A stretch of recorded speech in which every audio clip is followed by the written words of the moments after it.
तर माझं संध्याकाळचं रुटीन, मी लस्सी कशी बनवते आणि मुलांना बघा पप्पा आल्यानंतर कसा आनंद होतो। कुठे आहे? कोण आलं?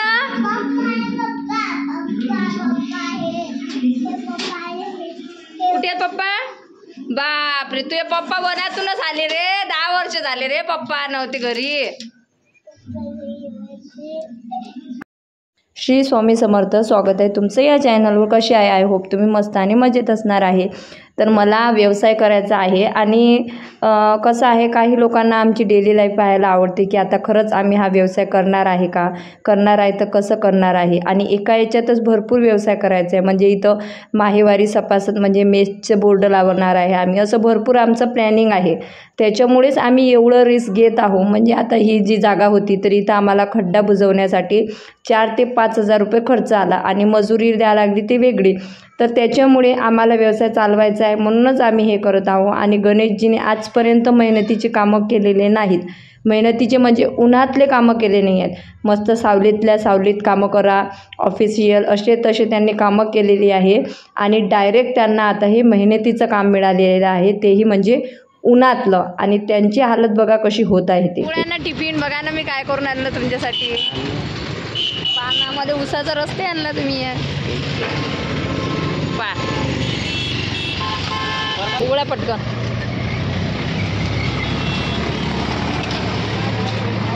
तर नेहमीप्रमाणे माझ्या घरातले सर्व कामं उरकून स्वराजला झोपी लावून मी गेली होती डबा घेऊन। तर इथं आमच्या जागेचं काम सुरू आहे आणि एक मजूर पण सांगितला होता आणि गणेशजी पण त्याला काम करू लागत होते।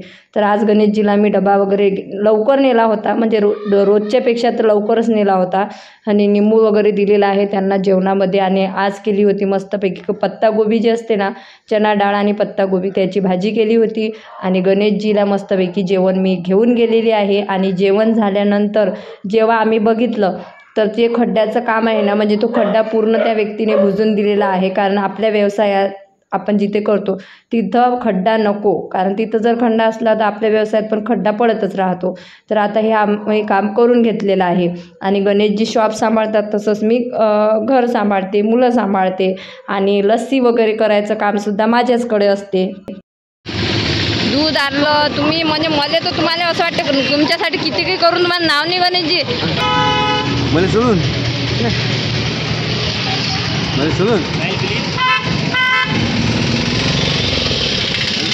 हो,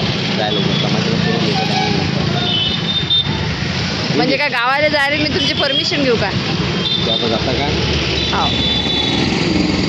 तर गणेशजीला मी गंमत केली होती की मी तुम्हाला सोडून गावाला जाते। तर गणेशजी बोलत होते कुठंही जायचं असेल तर मला घेऊन जा, किंवा तू जाऊ नको किंवा एकटी जाऊ नको, म्हणजे गणेशजीला कुठंही माझ्यासोबत गावाला यायचं आहे।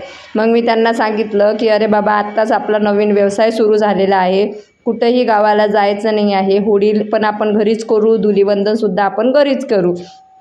मग अजून ते गावाला गेले की मित्र मंडळ, मग खाणं पिणं, मग ते मस्त्या, अजून मग ते भांडण वगैरे त्याच्यामुळे। आणि गणेशजीचा डोकं खूप गरम आहे, होळीच्या दिवशी येतील एखादं भांडण घेऊन घरी, म्हणून मी म्हटलं की कुठेही जायची गरज नाही। कुठून आणली कवडी?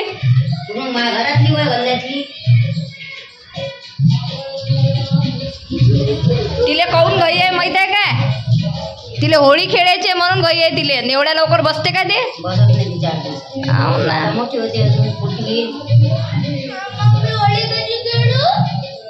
ते नाकाचं छिद्र भुजवलं तिनं पुरं। तर स्वराच्या डोळ्याला आलेली आहे मांजोडी आणि त्याच्यामुळे ती भरपूर रडत होती।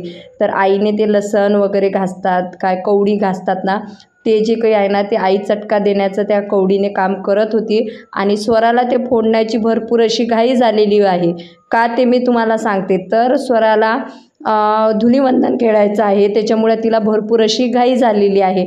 नंतर मी घरी आली, मुलांना चहा बिस्किट वगैरे दिलेला आहे। नंतर मी मस्तपैकी दूध उकळून घेतलेलं आहे विरजण लावायसाठी।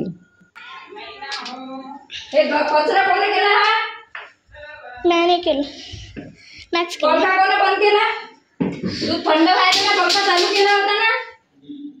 कोणी बंद केला पंखा? आताच केला। कर चालू कर।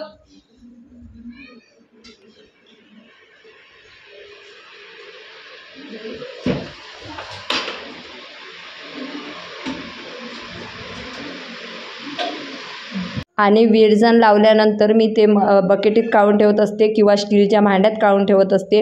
तर इथं आमचा स्वराज बघू शकता, चंद्रा हे एक सॉन्ग बघत होता आणि तो असे भरपूर कार्टून वगैरे बघत राहते.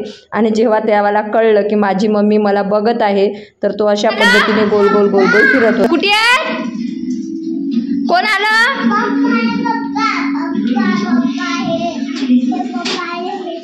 कुठे आहे पप्पा?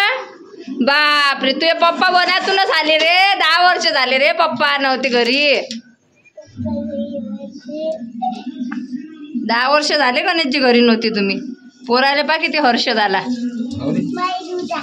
त्याला दूध द्या पहिले, तोही बाहेरून आला.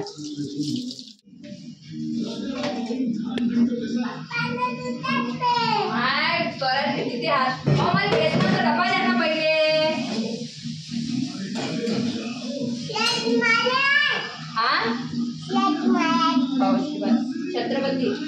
तर घरी आल्यानंतर मला पण भरपूर कामं असतात. पहिले मी दूध गरम केलं, नंतर लस्सी करून ठेवली. लस्सी म्हणजे दूध थंड झाल्यानंतर लस्सी केली. लस्सी केल्यानंतर ते फ्रीजमध्ये नेऊन ठेवली. नंतर पोळ्या केल्यानंतर भाजी केली. तर आज भाजीला काही सुचत नव्हतं काय करायचं आहे, तर मस्तपैकी हिरव्या मिरचीचं पिठलं केलं होतं आणि मी भाजी करतच होती.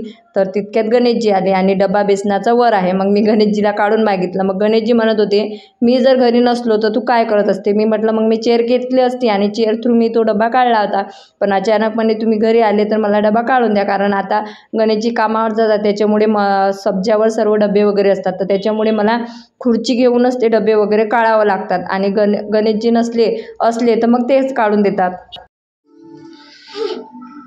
झोप्याचा विचार आहे का?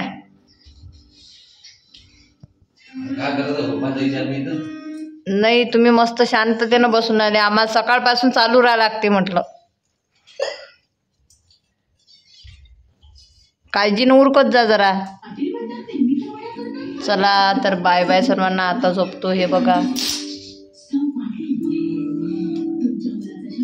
तर असं आमचं संध्याकाळचं बिझी रुटीन असते. आणि जेवण वगैरे झाल्यानंतर मी सगळं आवरून ठेवलं आणि आवरून ठेवल्यानंतर आम्ही मस्तपैकी आता झोपणार आहे. तर हे जे 2 माझे अनमोल रतन आहेत ना, हे झोपत नाही, हे मस्ती करत राहतात. आणि याच्यामधला जो स्वराज आहे ना, तो खूप बदमाश आहे. हा काय करतो, स्वतः पण झोपत नाही आणि स्वराला पण झोपू देत नाही, मला पण झोपू देत नाही आणि त्याच्या पप्पाला पण झोपू देत नाही. हा असे नाटकबाजी करत असतो. तर व्हिडिओ आवडल्यास लाईक करा, शेअर करा, कमेंट करा. भेटूया नेक्स्ट व्हिडिओमध्ये. तोपर्यंत बाय बाय सर्वांना. श्री स्वामी समर्थ.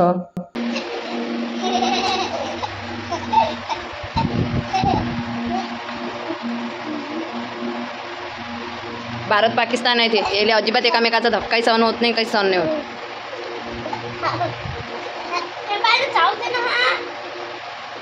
जेवण नाही केलं त्यानं म्हणून.